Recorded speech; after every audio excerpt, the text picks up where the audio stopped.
Blocked Fallopian tubes, அதாவது கரு குழாயில் அடைப்பு அப்படின்றது என்ன ரீசன்னால வருது அண்ட் இதை ஐடென்டிஃபை பண்ணுறதுக்கு நம்ம என்ன பண்ணணும்? If at all Fallopian tube black இருந்துச்சுன்னா இதுக்கு என்ன மாதிரியான ட்ரீட்மெண்ட்ஸ் தேவைப்படும் அப்படின்றத இந்த வீடியோவில் நம்ம டீட்டெயிலாக டிஸ்கஸ் பண்ணலாம். நான் doctor Nivedita Amilthan, fertility consultant at the Hive fertility clinic. Fallopian tubes கரு குழாய் அப்படின்றது நம்மளோட முட்டைப்பைகளையும் கர்ப்பப்பையும் இணைக்கிற ஒரு மெலிசான டியூப். நம்ம நேச்சுரல் பிரெக்னன்சி பிளான் பண்ணும்போது இந்த ஃபெலோப்பியன் டியூப்ஸ் கரு குழாய் அப்படின்றது ரொம்பவே இம்பார்ட்டன்ட். எவ்ரி மந்த் பீரியட் சைக்கிளில் ஒரு எக் வளரும். அரௌண்ட் 14 to 15 டேஸ் போல இந்த எக் ஒரு குறிப்பிட்ட சைஸ் வளர்ந்ததுக்கு அப்புறம் ஹார்மோன் இன்ஃப்ளூயன்ஸ்ல ஓவிலேஷன், அதாவது முட்டைப்பையிலேருந்து இந்த எக் ரிலீஸ் ஆகும். அப்படி ரிலீஸ் ஆகிற எக் நம்மளுக்கு கரு குழாயில போய் தங்கி இருக்கும். அண்ட் இந்த கரு குழாயில எக் யூஸ்வலி 24 ஹவர்ஸ்க்கு உயிரோடு இருக்கும். ஸோ அந்த டைம்ல நம்ம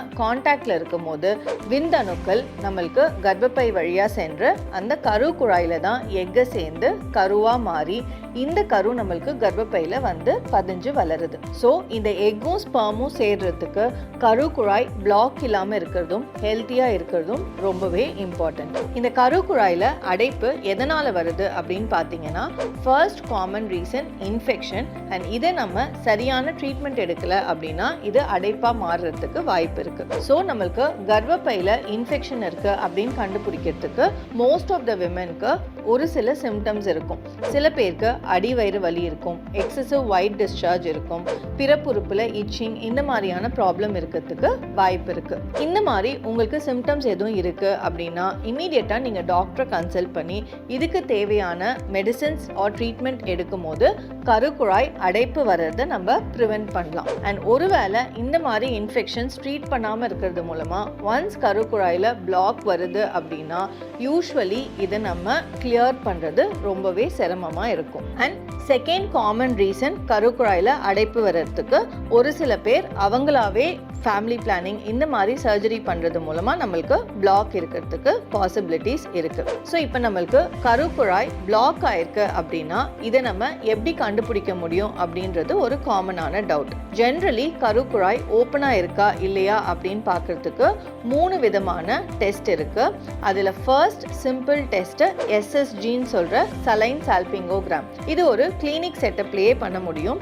இதில் நம்ம என்ன பண்ணுவோம் அப்படின்னா கர்ப்பப்பையில் ஒரு மெலிசான டியூப் வச்சுட்டு இது மூலமா சலைன் அப்படின்னு சொல்ற ஒரு ஸ்டெரைல் வாட்டர் நம்ம புஷ் பண்ணுவோம். அண்ட் இது ஸ்கேன் மூலமா அந்த கரு குழாயில வந்து ஸ்பில் ஆகுதா அப்படின்றத நம்ம செக் பண்ணுவோம். ஸோ இந்த டெஸ்ட் மூலமா 80 to 90% டியூப் ஓப்பனா இருக்கிறத நம்மளால கண்டுபிடிக்க முடியும். பட் பிளாக் இருக்கு அப்படின்னா நம்மளால உறுதியா பிளாக் இருக்குன்னு இந்த டெஸ்ட் வச்சு சொல்ல முடியாது. ஸோ அப்ப SSGக்கு நெக்ஸ்ட் லெவலா நம்ம HSGன்னு சொல்ற ஹிஸ்ட்ரோசால்பிங்கோகிராம் அப்படின்ற டெஸ்ட்டும் பண்ணலாம். இது எக்ஸ்ரே மூலமா டியூப் பிளாக் இருக்கா இல்லையா அப்படின்னு பார்க்குற ஒரு மெத்தட். இந்த HSGலையும் 90% வரைக்கும் நம்மளால சொல்ல முடியும். பட் 10% நம்மளால உறுதியா பிளாக் இருக்கிறத ஐடென்டிஃபை பண்ண முடியாது. 100% உறுதியா பிளாக் இருக்கா இல்லையா அப்படின்னு சொல்லணும்னா லாப்ரோஸ்கோபி தான் அதுக்கு கோல்ட் ஸ்டாண்டர்டான டெஸ்ட். இந்த லாப்ரோஸ்கோபி பண்றது மூலமா இன்னொரு அட்வான்டேஜ் என்ன அப்படின்னா, சம்டைம்ஸ் பிளாக் இருக்கு அப்படின்னா இது எந்த லெவல்ல இருக்குன்றத பொறுத்து இதை நம்ம கிளியர் பண்றதுக்கு, அதாவது டியூபல் கேனுலேஷன் அப்படின்னு ஒரு ப்ரொசீஜர் மூலமா நம்ம சரி பண்றதுக்கும் பாசிபிலிட்டிஸ் இருக்கு. ஸோ இந்த டெஸ்ட் மூலமா நம்மளுக்கு டியூப் பிளாக் இருக்கு அப்படின்னு ஐடென்டிஃபை பண்ணியிருக்கோம் அப்படின்னா காமனா பேஷண்ட்ஸ் கேட்குற டவுட், இதை மருந்து மாத்திரை மூலமா சரி பண்ண முடியுமா அப்படின்றது.